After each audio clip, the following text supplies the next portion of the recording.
Hi guys, welcome back to my YouTube channel. It's your girl Casey Pat, and in today's video I'll be teaching you the simplest way to cut your basic palazzo trouser. If this is what you want to learn, stay glued to the channel. So as you can see, I folded this fabric into four. I'm working with a 3 yards of fabric, and I folded it into four. Now I'm going to cut this trouser together, all together. And you saw the way I kept my tape. I subtracted 2 inches from the tape, which is my waistband measurement, and I marked 14 inches from the 2 inches as my crotch line measurement. Now the 14 inches I marked will definitely work for normal sizes, but if it's a plus size, I would advise that you add or you work with 15 inches and also make some adjustments on the back part of the trouser, which I would still be noting. Now you see me that I'm slanting the pocket parts for the front part of the palazzo trouser. In fact, trust me when I say this is the simplest way, because I'm cutting everything together. You saw the sign that I made there. That is for those making for a plus size person. You have to do that adjustment on the crotch part. Just adjust the crotch part, move down by 1 inch so it will be able to accommodate the person. You can also move down as much as 2 inches depending on how free you want the palazzo to be on the person. This is me cutting the pocket part of this palazzo trouser, and I believe it's actually explanatory at this point. So I just got out some pieces for the waistband because it was not so, I didn't have so much fabric left, and I had to work with the pieces that I have here. I quickly moved over to the joining of this piece. I am still getting to understand YouTube generally and how to do my place my camera properly, but let's grow together. So the first thing you have to do is to join the crotch line together.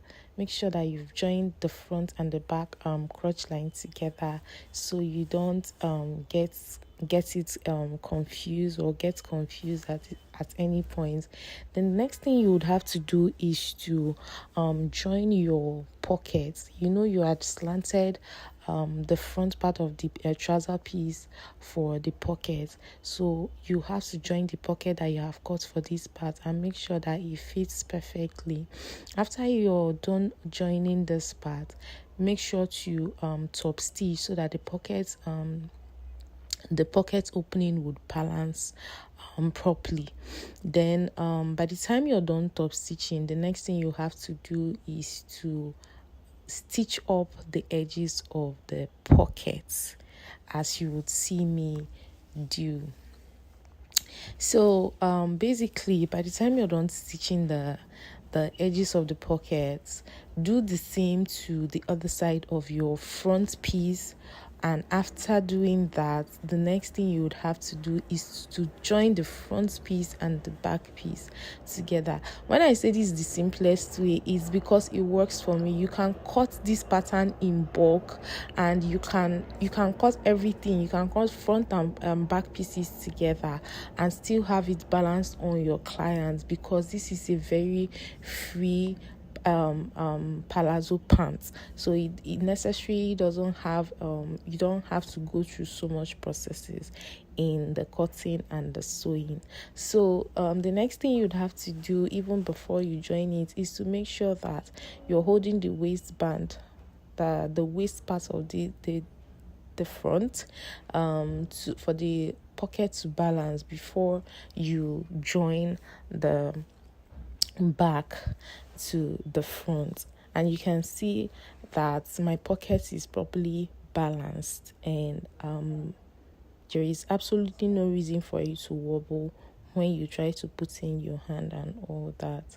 So the next thing I did was to join the sides together. You join the two sides and also join the center part of this trouser.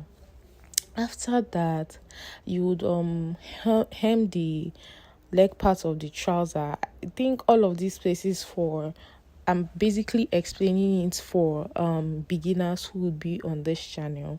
But if you're not a beginner, if you're an intermediate or advanced, obviously you already know what I'm doing at this point. So yeah, if this video has been helpful at this point and you have gained one thing or two from this video, please do well to like, share and subscribe to my YouTube channel to encourage me to keep posting out videos like this. And also, whatever critiques that you have and you want me to correct with regards to my video, do well to drop the comments so that I would learn and understand better on how to serve you better in my videos. Thank you. So back to our video.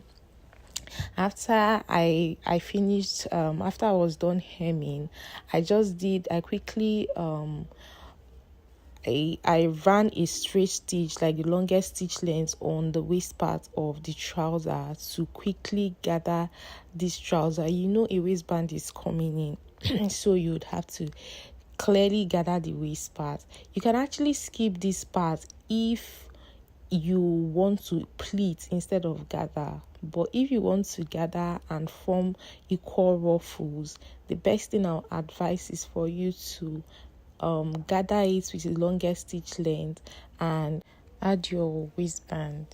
So that's just it. When you're done adding your waistband, as I did, I also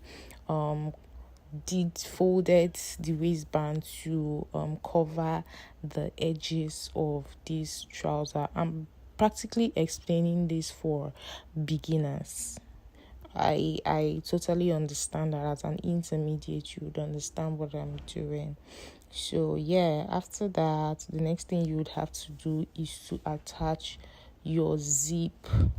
And I hope for everyone who is a beginner, probably you should have passed this stage, but then this is also how you go about attaching your zip.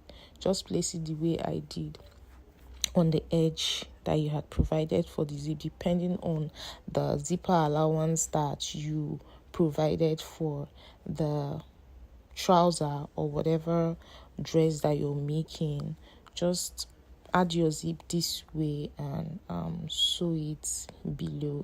So yeah, by the time you're done adding your zip and top stitching the edge of the zip, this is like the the simplest way to cut and join your trouser. I worked with 3 yards, and that's why I have the fullness you would see at the end of the video.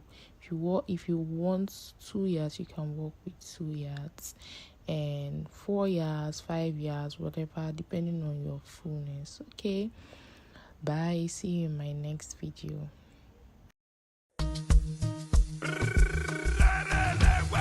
They're not ginger, you ginger yourself. Nobody clap for you, clap for yourself. You self, you don't try for yourself.